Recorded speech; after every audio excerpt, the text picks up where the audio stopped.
Episode 3 of our series, The Unfinished Man, with Lair Torrent, licensed marriage family therapist, author, speaker, father. And a lot has happened since we talked last. And so, um, on today's episode, we were actually supposed to talk about finding your masculine frame, understanding masculinity, and the search for a masculine frame. But I don't even know if we're going to get to that because there's so much to talk about because life happened. Lots of life. Lots of life. Yeah. um, I am technically homeless, and Lair is now living in Costa Rica. From where were you guys before? Charleston, South Carolina. Yeah, and Yeah. you just landed, right? Just like a week ago or so. Yeah, we've been here a full week and, getting settled in. Got the dogs here, the kids, 14 bags, two surfboards, a guitar, and a drum Wow. set. Yeah.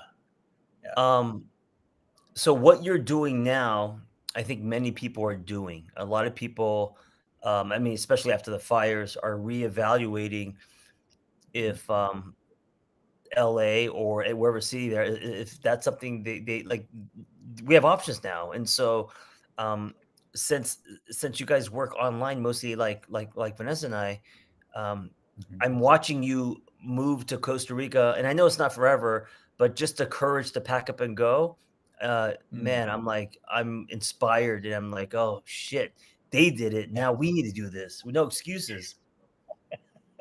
It's doable. It's definitely doable. And when you have someone who is, in proximity to you, as we are to you and Vanessa, it's like, the map is there.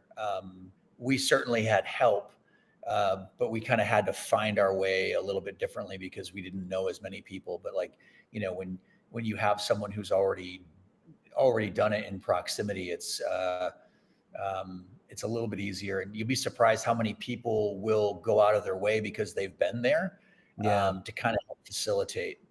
And saw incredible amounts of generosity from people that I did not know. People going Mm, out of their way to reach mm. out, and I bought a car sight unseen. I'd never seen the car before I purchased it, and I paid cash for it. Oh wow. Um, yeah, and I was like, I honestly, to the moment I walked up to the car to get the keys from the lady and do the transition and pay the last 4 grand, I didn't know if she was going to skip town but she was as Mm. honest as the day is long. And yeah, again and again, we've seen lots and lots of generosity, and this this particular country is, I think, like that. Yeah. There's a certain type of person, I think, that makes this particular move. Yeah. Pros and cons so far living, and you guys are living, is it close to the water or maybe 10 minutes away? Maybe 10 minutes, maybe. Yeah. Yeah, And well, cons, people want to know, it's like, it's the conveniences are not what we're used to. And we are used to, like, it'll be here tomorrow. It'll be here. right. Like, I could open Target and it would be here this afternoon. Um, So no Whole Foods delivery. That's not happening anymore. but like, you get people who in the area, they're chefs and they cook for people, and you can subscribe to their meal plans, and so you Mhm. get like fresh food made like in a real kitchen from a real person. That sounds Um, amazing. it is amazing, and Yeah. like, look, that's a privilege. It's a little pricey, um, but like, it kind of reminds me of, when you and I were growing up. It's like there was no such thing as Walmart. There was no Amazon, and like, Right, you had to go right. find shit. You had to go to that store for that thing. Um, and so that's what we're kind of finding, and we're sort of uncluttering our nervous systems, as it were, around that kind of thing. So it's almost like, time travel. You guys went, back in time before technology. Yeah, other than this and this, Mhm. um, it is like stepping back in time, and it's kind of nice. It's a little bit simpler. I keep looking for my nervous system keeps looking for, like, oh, I should I we gotta take a breath. We Yeah. went to the beach this morning and jumped in the water and had a leisurely breakfast with the boys, and then Mm. showed up at work and everything got done.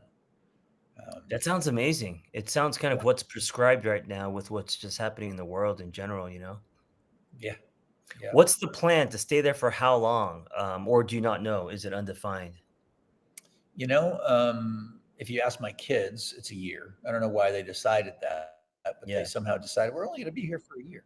And I'm like, I've never said that. And if you ask my wife, you know, my wife, she, we walked out onto the beach last night for our first sunset here in Costa Rica. Sunset's a big deal. Yeah. Everybody comes out on the beach, if you're not Um, familiar, at the end of the day, and everyone sits and they have a glass of wine or whatever, and we watch the magic happen in the sky, as it were. mm, And then there's this incredible pale light that sort of falls on everybody's face as you walk away. And she just started to like weep, um, mm, because this dream had been realized. mm. Yeah, we've been planning this for years. Oh, okay. So this wasn't a spontaneous thing. Um, It was a spontaneous thing, and we've been like trying to find our way. First, it was Tulum, Mexico. Then it mhm. was Hawaii, and then when Hawaii really didn't look like the spot for us, it was like where we'd been to Costa Rica a bunch of times, and we're like, maybe that's the spot. Um, and so yeah, it was sort of a spontaneous move, though. We were finally I was like, this is we got to do it. If we're gonna do it, we got to do it because I'm 54 Mhm. and I feel like I'm 26, and I keep convincing myself that I'm, a lot younger than I am. And I started looking at my life, and I'm like, if not now, when? Yeah, Right? If yeah, not now, when? Because I woke up the other day and I was 50 fucking four. yeah, Like when did that happen? And I know that, yeah, I got. If you look at some of the numbers I heard, it's like, yeah, average guy who's 50 some years old, you got about 26, 30 years left if you're lucky. And I'm like, so I'm going to wait until I'm in my 70s? mm. Nah, I'm I'm going now. Things hit very fast when you start doing math. Um, I was never y good at math, and it scares me now. yeah, there's this other thing when you, do math, based on how often you'll see your parents, and if you don't see your parents that often, it's very low, and so it's like, "Oh my god, am I gonna see my mom," whatever, Right. if I see her, once a month, it's gonna be X amount of times, and it's a very low number, and it, kind of puts things into perspective.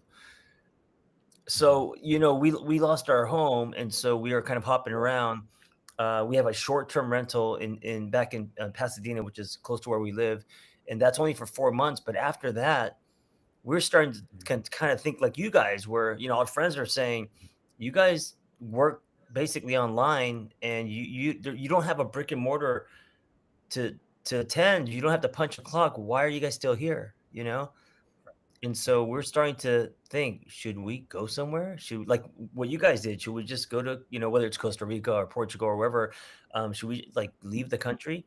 And a big Mhm. part of me is like, someone who grew up in LA who's never been anywhere.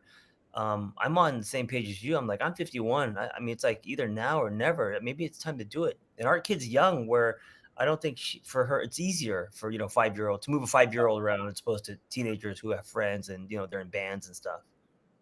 Yeah, I have clients. They have two kids who are, I think they're under 7 years old, um, and they just moved to Spain, Yeah. and they're absolutely loving it. And What part of they're, Spain? I think Madrid, Mm, yeah. and yeah, and they're loving it. They're absolutely on fire, just experiencing this new culture.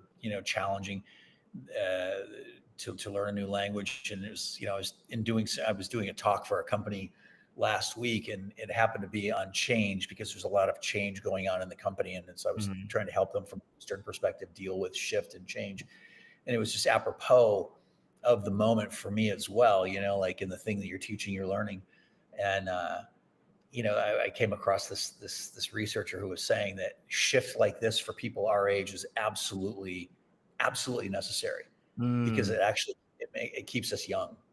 That if you want to do well into your hundreds, change is absolutely necessary for you, and change on a large scale. And so she moved to Turkey, you know, and where everything is different. And so, you come to a place like this, and I was standing in the supermercado the other day, and if not for my wife and her, she always says she's not fluent in Spanish. She's pretty fluent in Spanish. I'm not sure I would get a fucking meal, you know? And right. I'm like, fuck, there's a learning curve here for my ass. I got to fucking learn this shit. And so, I'm like diving into a new language, and it's a totally different culture than New York City, where I kind of cut my teeth, and certainly Charleston, South Carolina. Hmm. Yeah. This reminds me what you're saying. It reminds me of for men having a rite of passage, and not just one but many. And so when I think about having a rite of passage, I feel like, oh, I've already paid my dues. I already went through the hero's journey post divorce. But what you're Mhm. saying is no, that was round one. Now there's round two. As we get older, it's good for men to have another rite of passage, another hero's journey, and it should be extreme, like moving to a new country. It does. It keeps the neuroplasticity up, Mm, right? You're mm, constantly reforming that neural net, so it keeps us, again. It keeps us young mentally, emotionally, spiritually. And I think one of the problems we have, and I think particularly with men, is we don't like to be bad at things. yeah, It's like we get, shift, like, well, any sort of shift, sometimes even good shift, good change, brings up a lot for us. Um, we get used to our relative comfort level. The amygdala, we want to peer around the corner. We want to know what's going to happen to us. And like, you know, doing what we've done, it's like, you don't know. And you don't know how things are handled. And everything is new. How to register your car is new. How you mm, eat food is mm, new. The food you eat is totally different. Um, and so, it behooves us, I think, to across the board try new things, yeah. to dare to be bad at things.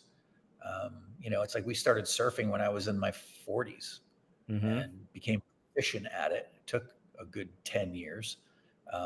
But I was a good athlete. I was a shitty surfer to start. Mm. Um, but it was good for me to challenge myself in that way. And I think it's good for us to challenge ourselves like that. Yeah.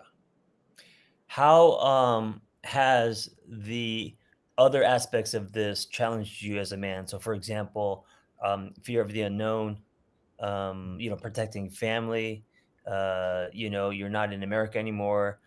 Is any of that, impacting you as far as, feeling less in control? Or are you open to it and your dial set on, exploration, adventure? If I'm honest with you, I feel safer here, Mm, and less like I have to, posture myself at the gas station. Like, what's that guy doing? Protect my family here. This is a pretty non-violent culture. It's a very yeah, feminine culture in a lot of yeah, ways. Um, so, in back in the States, there is this sense of always having to achieve more. There's always that external yeah. validation, where we're constantly outsourcing our self-worth. The car is never nice enough. The Mhm, pile of money is never big enough. The accolades mhm. are never enough. And, you know, so far, this has been a decidedly different experience. I've been here a week. Um, but it's that sense that, are you, maybe we're enough, Mm, maybe, what if we've done a lot and we're good on so many of the things that we thought we weren't good right. on. Yeah. I also wonder if the travel, puts things into perspective, if experiencing other cultures, um, like you said, if we're used to chasing shiny things or putting weight on cars or, corner offices or whatever, by exploring other parts of the world where it's different, I wonder if that puts things into perspective. I wonder if then you see the world more through a wider lens instead of in the trenches. I think so. I mean, Yeah. it forces your lens to be widened, and you're looking at people who we were at this coffee shop, and I'm sorry for the sun. The sun's coming through we're getting ready to see sun down here soon. Mm, Um, we were at this coffee shop, and there was this young girl behind the counter, and we had a couple of American friends who came out of the coffee shop, and they were like, it took us 20 minutes to get coffees, and I was like, oh, okay, well, we went in and got coffees anyway. And we got talking with her, and her English was pretty good. She allowed us to try our muddled Spanish out on her. mm, And she asked us, why we left such a rich country, and what mhm, would bring us to this place. And we kind of talked with her about it, and I said, the stress of living in America and constantly having to achieve it. She was loath to really find the word for stress in her lexicon of language. Mm, She was having a hard time, like what is that? Why would you be stressed out? Was right. kind of her question. Like, why would that be a thing?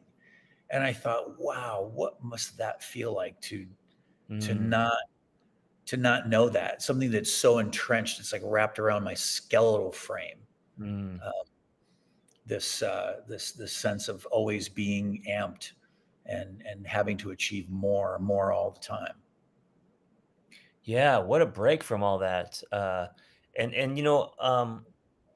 now that we don't have a house, we don't have a home, uh, Mhm, instead of seeing instead of feeling kind of a desperation, and we do plan to rebuild, and we now, the silver lining is maybe we could rebuild our dream house, or we could, make the house that we've always wanted. But that's going to take many years.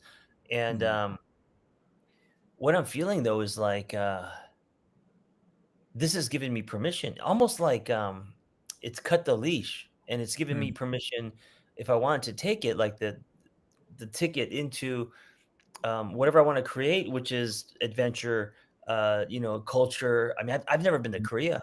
I was born there, mhm. but I came here when I was 3. So, um, the world is wide. I could go somewhere, and so I'm starting to feel kind of called. I'm not quite there yet. Yeah. It's only been a couple weeks, but man, I'm starting to see families like you, where you guys are actually executing on this, and now thinking, there is so much possibility. It's not just from point A to point B. We could scribble lines, color outside the lines, do whatever, and so, yeah, it's starting to sound exciting to me. I'm starting to, be open to something like this. What's the scariest prospect for you? Like, what's the point where you're like, "Ooh, I don't know, maybe that's outside of my comfort zone." It would be, some of it would be logistics, like, being close to LA, for architects and house building, and to check up Mhm, on that kind of stuff.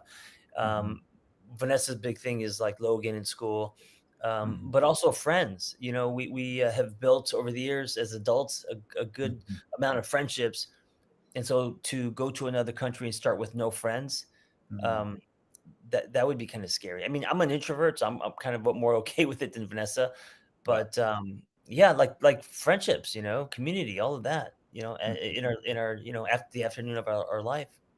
mhm, mhm. Yeah, it's interesting because, you come to a place like this, and the neighborhood that we live in has a WhatsApp group, and what Mm, you see is, a lot of people who have done that. And so there is a certain amount of camaraderie. Now, we're not like having dinner at anyone's house yet. It's been here a right. week. We're supposed to do that next week. But there is like that sense of community, and that, like, you've done this thing that a lot of people wouldn't do, which is Yeah. pick up and move to another country. Yeah, yeah. But Lair, I get. I think we're gonna do it, man. I'm gonna convince. I think, and Vanessa's on. She's not like against it. She's open to it. I think we just need a few months. We just need a speed bump to, Mhm. because we've been kind of blindsided. We're still in shock, maybe even in Sure. denial. So once that settles and we start the grieving process, uh, Mhm. going to another country for a year sounds delightful. It sounds amazing. It sounds Yeah. prescribed. And look, if wherever if you came to Costa Rica, you'd obviously. I know Vanessa's been here. I don't know if you've been here before. Um, I've been to the jungle of Costa Rica, which I did not like, but then Vanessa, obviously with your wife, ran a retreat on the beach and fell in right. love with it, and the That's war, right. and that's a whole different experience. So I've never experienced that. Yeah. Yeah. And so if you came here, as an example, you would have people that would sort of catch you as you came in. Um, I don't know if you know people in Portugal or Spain or whatever, but that's for me. That Portugal was one of those spots, or Italy was another spot we considered. Um, but the time change was just too much, and so Mm, that makes business a little bit more difficult for yeah, us. yeah, yeah. Yeah, That's a great point, and Costa Rica is probably number 1 or 2 on our list, just because I gotta say, I mean, because you guys are there, because we yeah, we we have already have some built-in friends. But So honestly, the neighborhood we live in, you walk outside and you're like, I think this is actually California. It looks like mm, California. It's oh wild. wow. Yeah, yeah, yeah. Other than the monkeys, Yeah. amount of Yeah. monkeys. Let's get into a little bit of the thank you for that because I feel like I mean I'm just selfishly for me I need to hear this stuff, but also I know that a lot of other people are kind of in this on this frequency, you know, Hmm. um, feeling like they should get out of their city, maybe not. Feeling kind of scared, trapped, you know, whether it's the political landscape or the fires or for, you know, whatever reason, just feeling like maybe it's time to go. And if it's not forever, just at least for a little bit. So I think many are feeling this way.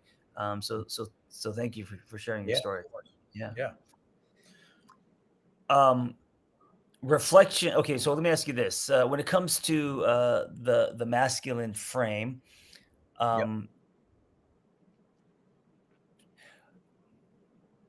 what would you say with you and your masculine frame? And I know we talked about it briefly, your story. Hmm. Um, what do you think your masculine frame was built on for you? Yeah, I feel like it was I feel like I was raised essentially by women, Mhm. and that kind of wires you a little bit differently. I grew up around the same time you did in the 80s, where there wasn't a lot of people watching. I mean, they had to put that, it's 10 o'clock, you know where your kids are, on TV to Right. remind parents that they had children. um, so there was this sense of like what a man's supposed to be, and there was Mhm. still John Wayne movies and Bruce Willis and all of that. uh, and it never really vibed with me. And I grew up playing hockey, and I was in hockey locker rooms. I've shared that with you before. Um, so my masculine frame was sort of dictated or colored by watching what men did to the women around me. Mm. You know? And Mhm. kind of going, I really don't know that I want to have that effect on someone I'm supposed to love. Mhm. And so I What got a what what different. what did men do to the women around you? Are you talking about Yeah. posturing, physical abuse, verbal abuse? What do you mean by that? Controlling?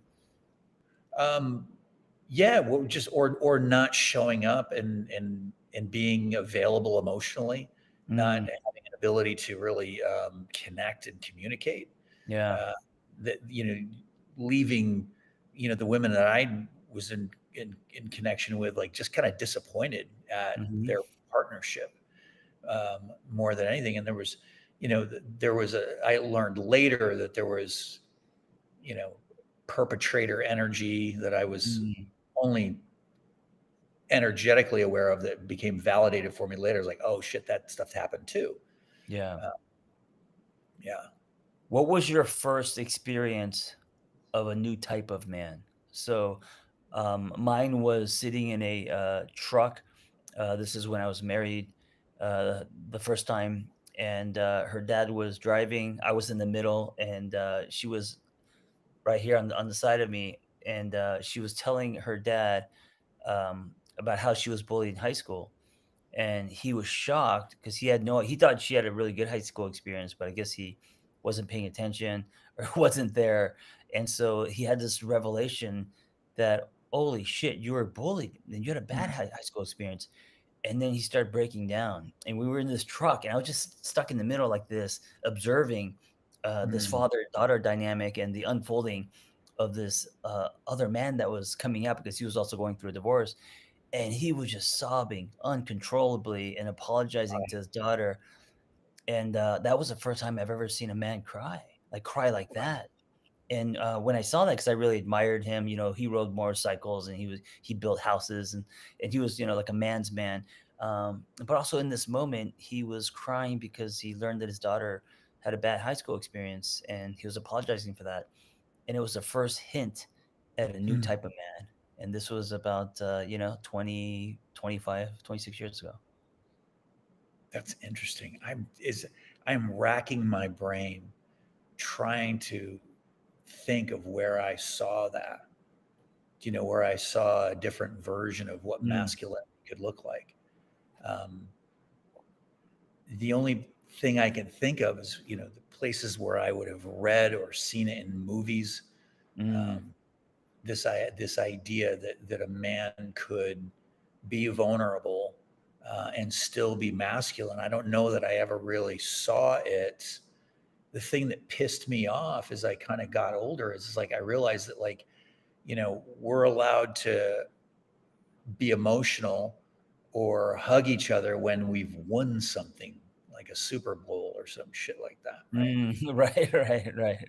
Or like, oh, our son finally made it to the major leagues. You'll see it. I see this all the time where you're like, oh, they're the camera on mom and dad, and son gets on base for the first time, and oh boy, there it is, and the announcers don't even know what to do with it, right? Mhm, They're like, mhm, oh, there it is. That's emotion. That's emotion, all right. mm. And that's all they can say. They're almost at a loss for the words, right? Because they can't even get into this frame with this guy. And so I was always sort of looking around for this thing that I knew was inside of me, Mm, right? This like mhm. the sense that like I do have emotions and I can cry and it's okay. And I'm not exactly sure what green lighted that for me. Maybe it was the fact that I was constantly around women. Yeah, Um, yeah. I felt very protective of women, and so the duality that I think I've grown inside of me is when we've talked about it before. It's like I do believe that as men we need to be able to be dangerous if we need to be, but hopefully we never have to be. Mm. Larry, do you trust men? No, So between a man and a bear, you'd rather that the question in the woods, if you're approached by a choice between a man and a bear, you got the bear. you can't be friends with anybody who's jealous of you or who is in direct competition with you. Where there's a victor, there must be the vanquished, and I think there is a violence in competition. And I know people will push back on that. Mm, Have, you know, good spirited competition that helps us sharpen the blade, sure. But by and large, when you boil it down, and it's a pissing contest of like who's going to be the most masculine man in the room. We're not talking about it. Like if we're talking about it, like whoa, I feel that machismo, that masculine. Oh, it makes me want to. We're not talking about it. Instead, we're digging on each other a little bit. mm, We're kind of like doing and saying things that maybe undermine one another, or looking at each other sideways. I fucking hate that. I fucking yeah. hate So that I mean, but you're saying that's why you don't trust men is there's trust. that's it's baked in. It's the competitive or I'm going to Yeah, have more than you, be more powerful than you, stronger than you. I win that kind of thing. yeah, and like that's a deficit perspective. And from where I come from, there's enough for both of us. As a matter of Mhm, fact, like you know, if you slip, I'll catch it. If you're my friend, mm, and mm, hopefully, if I slip, you'll catch me. And there is an abundance perspective there. There's actually enough for everybody, but we've been sold this idea that there's not, right? And I just don't fucking buy it. I don't buy it, and I think it's horseshit. And I think there are brotherhoods and friendships that are missed because we're so friggin' short sighted, yeah. right? We we have to get in that. We have to lock horns and compete for what when there's plenty. You know where there is a strong sense of I'll catch you if you fall or loyalty. Usually it's in men who have gone through something together. So, like, men in Yep. the same platoon in the military, even in college, if you're rushing a fraternity, like, if you have been through some struggle with someone and you've come out the other side, there is some kind of bonding. Maybe the police academy, like I think that those kind of things. There are men who are not competitive but can be lifelong friends. But I agree with you overall. Just like your neighbor, it Yeah. is it is competitive in a pissing contest. Well, I think if you watch, I forget the name of that movie, the documentary about the guys in Afghanistan, and they're in this outpost, and you see it. We see it as therapists. These men come home and they're loath to find a connection with Mhm. anybody like the ones that they had with their brothers. You can Yeah. understand that, but my point in this is, why do we have to have people shooting at us to find brotherhood? Right, Why right, do I have to have someone kick my ass or piss right. on my back in a pledge thing to go, hey, I want to show up for you. I want to be your friend. I want to be your brother. I want to have that connection with someone. That's never made any fucking sense to me. And I know a Mm, lot of cops and I know a lot of firemen, as an example. And do they trust each other? Sure, I get it in fires and good, whatever. But they also shit on each other. And the culture of those firehouses can be not great. mm, And it does feel like that fraternity house where perhaps are you going to take care of me if my life is on the line? Sure. But there's other shit going on in there that's not awesome from a cultural perspective. Lots of mm, bullying, lots of bullying. yeah, There's always a yeah, scapegoat. Yeah. Yeah. And any group yeah. that's unconscious of it, there will be a scapegoat. Do you have men in your life? Because I'm also, as you're talking about this, I'm thinking about the friends in my life. Do you have men in your life that would catch you if you fell? Hmm. John, I do a lot of catching. Yeah, I know you do a lot of catching, but who's catching you? I mean, besides wife, family. I'm talking about other Yeah. men, other No. male. It's been hard for me. Yeah. That one's been a real search. Like I always say this, like I don't get invited out a lot. I get invited in. Um, Mm. Oh, so that's like, interesting. What do you mean by that? You mean people want you to process with them. They come to you yeah, yeah, for yeah. advice, I don't get, I don't get emotionally that. dump on you, but if they're going out to, do something fun, you're not your phone doesn't ring. I'm not the Mm, guy. yeah, I'm probably not going to get that call. And it used to hurt my feelings a lot. sure. And I think I'm probably hard to have like I don't give a shit who's playing football. I don't give a fuck. I'm smart enough to understand it. I'm just not dumb enough to think it's important. But I Yeah, want to know how Voss is doing. I want to know how Logan's doing in school. I want to know that. Like I want to know yeah, like yeah, yeah, what was your relationship with your dad like? I want to know yeah, that about you. Right. That's interesting to me. And not that every single conversation has to be like a, 30-foot dive, but like I'm just not good at small talk. And yeah, so I feel often like I'll get that call, like I got it the other night. I was like, or that text, you up? Yeah. Can you talk? Sure. Yeah. Oh, yeah, Yeah. yeah. And so I'm desperately close to people, but there's not a lot of people that I'm going to call. Mm, Not a lot of men that I'm going to call. yeah. I call my friend Sarah. Yeah. Man, you're touching on something that is, so relatable and so important. I love what you said. I get asked, in a lot, but not asked out a lot, and, Mhm. it is important for men to, I've been talking about mandates being a mandate for so long, and it was because, when I was, married, I didn't have any male friends. I thought they were extra, like, you have your wife, and eventually you have a house and a kid and the picket fence, and anything else is Mhm. extra. But then I learned Mhm. quickly after that, going through a divorce, that it's not extra, it's foundational. So then I started building friendships, and they were my kind of coffee and crepe friends, friends like you who we could go deep with. But it's important for, the phone to ring and you guys to just go, hit a ball or go surfing and Yeah. just kind of, be next to each other and just hang out. Mhm. Yeah.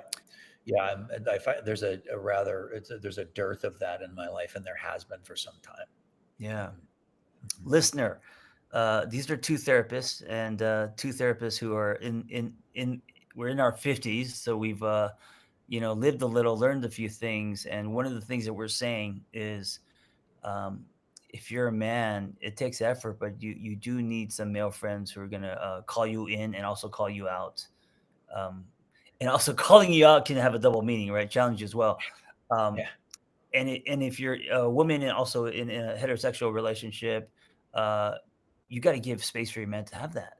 You Mhm. gotta you can't, um, cock block him from his guy friends, or that kind of, the emotional milk that men sometimes get from other men that we just can't get from our partners. And that might be, for me, it's a lot of times, two dudes just going on a motorcycle ride, and, we don't even get off our bikes. We actually just kind of, it's so weird because we're on our motorcycles, we're not Mhm. talking, we're just riding, Yep. and, it's a bonding experience, and then we get to the wherever we're gonna go, and we might have a Mhm. burger or something, then we put our helmets back on. So, like, we do very little talking. It is Yeah. just it's just, follow the leader back and forth on motorcycles, but, it's a bonding experience, you know?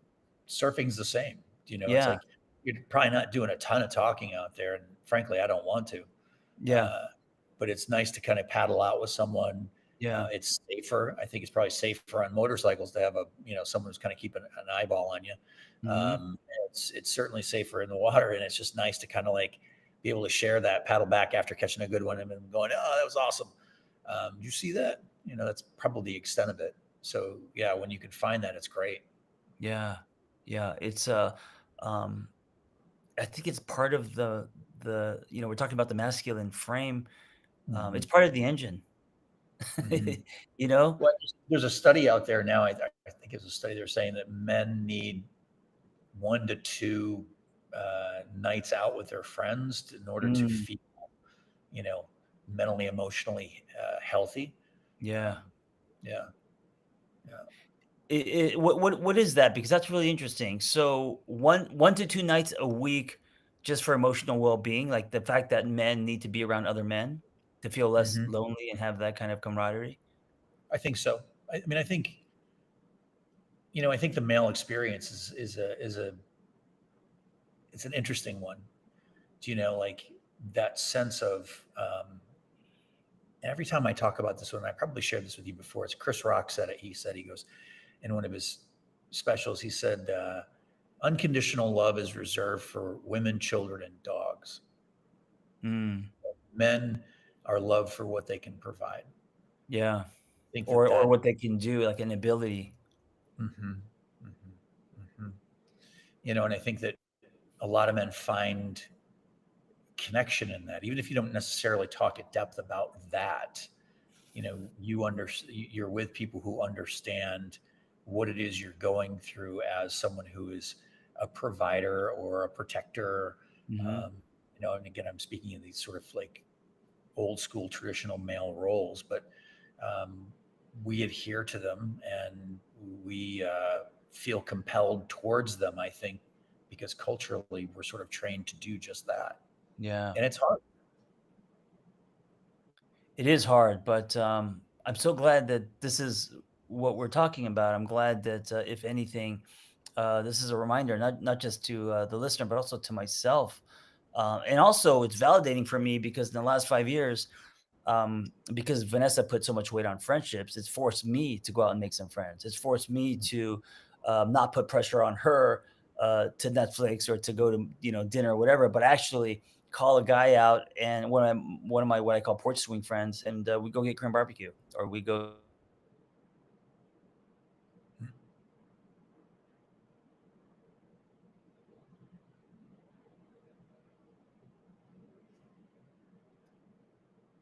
You there?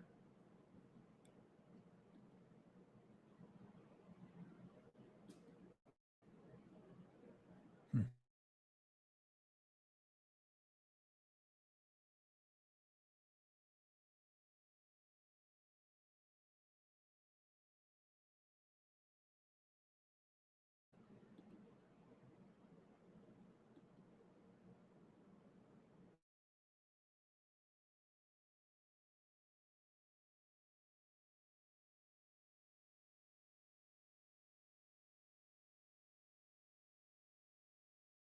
Shit.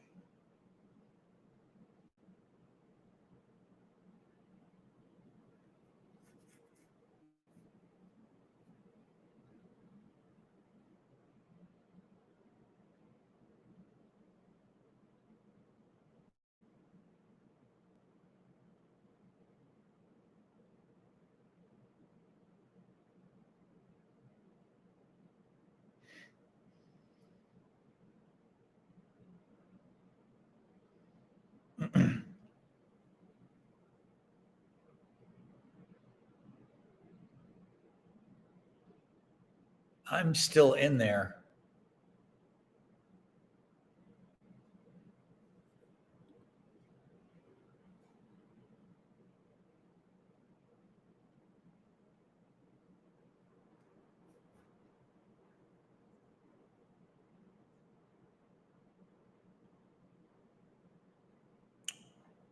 There we go. Hey. All right. Hey there. My whole thing is they call me the almost guy because I could take the football to the 90th yard line, but I can't score the touchdown. And here we are again, almost done, just about to close, and then the whole thing falls apart. We're doing Um, well. any kind of recapping or anything you want to say as we end, because I really like where we went with this conversation. um and it's so relatable to me. I also started last year. I started a men's group, and I feel I Yes. wanted to do something that wasn't a product. So when I had a garage, we met every other week, and man, it's been such a gift. And so even at the place I'm staying now, the owner is letting me run a men's group. So I've got 7 dudes driving up here from LA, and we're just going to sit in a circle. Yeah. And so I've been really putting effort into this because I'm learning more and more that men are supposed to do life together as well. It's not just supposed to be um, you and your kid, or you and your, family. Um, Yeah, I mean, I think more than anything, the message that I try to deliver in my work with men is that it's really necessary for you to feel your feelings, mm, and we pathologize our feelings, yeah. and we try to do anything other than feel our feelings. And so Yeah.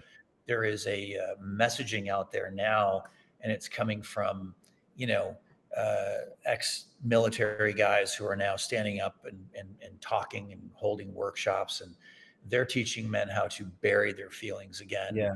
Yeah. When when in actuality, what we need to do is get out of the chicken shit frame and Mm, know that real masculinity isn't about burying it. It isn't about outsourcing your self-worth and trying to prove that you're more than you actually are. It's about mm, being able to relate to your feelings. Now, we are process-oriented beings. I eat food and I process it out. I drink mm, water, process it out. I breathe in right. air, I process it out. And Mm, your emotions are exactly the same thing, right? Your nervous yeah. system is designed to do just that. Don't do it. That's fine. You don't have to. We'll call it cancer later, but go ahead and don't do that. See how it Right. goes, Right. Right. right?